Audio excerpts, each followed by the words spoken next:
والحمد لله والصلاة والسلام على أشرف الأنبياء والمرسلين نبينا محمد وعلى آله وصحبه ومن تبعهم بإحسان إلى يوم الدين. أما بعد مجمريا السلام عليكم ورحمة الله وبركاته.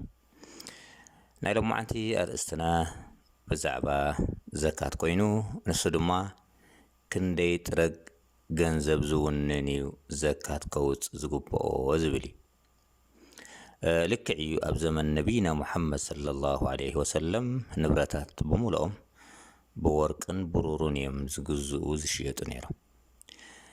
ኣብቲ እዋን እዚ ሕጂ ባጤራ ተባሂሉ ካብ ወረቐት ዝፈረዩ ኣቕራሽን ካብ ሓፂን ዝተሰርሑ ሰናቲምን ኣይነበሩ። ኣብቲ እዋንቲ ሬት ወይ ድማ ዋጋ ናይ ብሩርን ወርቂ ድማ ዳርጋ ሓደ ተመሳሳሊ እዩ ነይሩ። 595 ግራም ብሩር 10 ባጌ እንተዳ ዝግዝእ ኮይኑ 85 ግራም ወርቂ ድማ 10 ባጌ ጥራይ ዝግዝእ ነይሩ። ኣብዚ ሕጂ እዋን ግን ዋጋኦም ሰማይን መሬትን ኮይኑ ማለት ወርቂ ንግራም ኣብዚ ዓመት እዚኣ ንበሎ ኣብ 2022 200 ሪያል አሎ እንተዳ ተባሂሉ 85 ብ200 ሪያል እንተዳ ኣርቢሕናዮ 17000 ሪያል ማለት እዩ።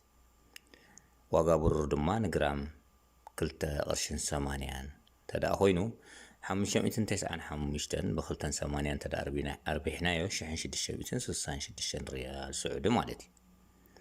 ሕራይ ሕጂ በየነኦም ኢና ዋጋ ሓሲብና ዘካት ከነውፅእ ንግደድ እቲ ኒሳብ ተባሂሉ ዝፅዋዕ ب17000 ድዩ ወይስ ب1666 እዩ? በዚ ሕጂ ዝሓሰብናዮ ከም ኣብነት ማለት እዩ።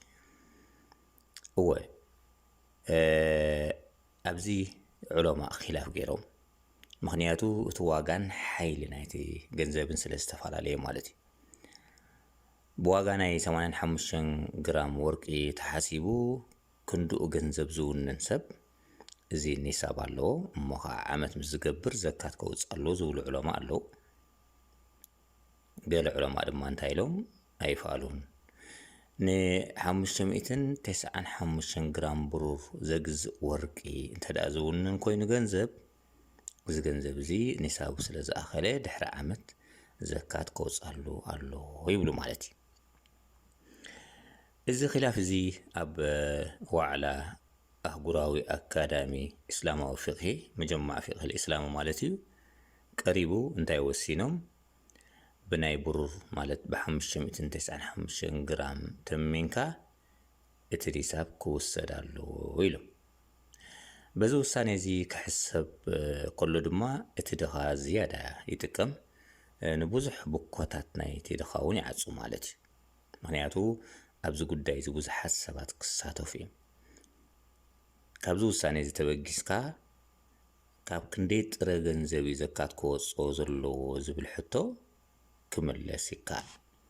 ስለዚ ሓደ ሰብ ዘካት ከውፅእ ይግብኦ ድዩ ኣይግብኦን ወይቲ ዝውንኖ ገንዘብ ዘካት ከውፅኣሉ ኣኺሉ ድዩ ኣይኣኸለን ክፈልጥ ተደኣ ደልዩ ተኽገብር ኣለዎ። ናብ እንዳ ብሩር ከይዱ ዋጋ ይሓትት ሓቲቱ ክንደይ ከም ዘላ ፈሊጡ ب595 جرام كا يربحه مالتي دحريو تي وصيت زبو ناي زكات زوصو متن ገንዘብ ወይ نصاب مالتي نابنت 595 جرام لما انت برور ب3 قرش لا انت دايلمو 595 ب3 قرش اربحيو هندي كوباي 1785 ريال وصيت كوباي ሕጂ 1785 ሪያል ዝውን እንተዳ ኮይኑ እሞ ከዓ ዓመት ምስኡ እንተዳ ፀኒሑ ዘካት ከውፅኣሉ ይግደድ ወይ ይግብኦ ማለት እዩ። እዚ ድማ ነቲ ገንዘብ ብኸመይ ጌርካ ትፈልጦ ማለት ክንደይ ከውፅእ ዘለኒ ማለት እዩ ኢልካ እንተዳ ሓሲብካ ወይ እንተዳ ትፈልጥ ደሊኻ ነተን ገንዘብ ናብ 4 ኢኻ ትመቕለን። እቲ ዝበካ ውፅኢት ድማ ንሰንተን ገንዘብ ዘካት ከውፅኣ ዘለዎን ማለት እዩ። ሕጂ እቲ ኺላፍ بناي ورق دينا نوت ويس بناي برور تباهيلو برور أعلي بناي زلنا أبز قمت كأتو زلو انتاي ويكون زي ولنا نقر اتزوات جنزب سي أزي وحودي نعمنا 10 تدا اللي كان معامل تدا جراس كل 250 طريقة خطوت مالت كوي እዚ ገንዘብ እዚ ድማ ንሕዋትካ ሃኽትቦም ንስኡናት ስለዚ ብዙሕ ኣይኮነን ኮኔልካቲ ኣብ ዓመት ተውፅኦ ገንዘብ ወፈያታት እንተዳሪእኻዮ ልዕሊ 250 ገንዘብ ከም ተውፅእ ፍሉጥ ግን ዘካት ንያ ስለ ዘድልዮ እቲ ሖል ስለ ዘድልዮ መደብ ስለ ዘድልዮ ምክንያቱ ሓደ ካብቶም ዓበይቲ ኣርካን ስለ ዝኾነ እዚ ግባኣኒ መዓስ ዝግባኣኒ ፈሊጥካ መጠን ፈሊጥካ ማለት እቲ ኒሳብ ድሕሪኡ ሖል ዝበሃል መዓስ ጀሚርካ መዓስ ከተውፅለካ ግዜ ወሲንካ ንያ ጌርካ ከተውፅኦ ስለ ዘለካ እምበሪ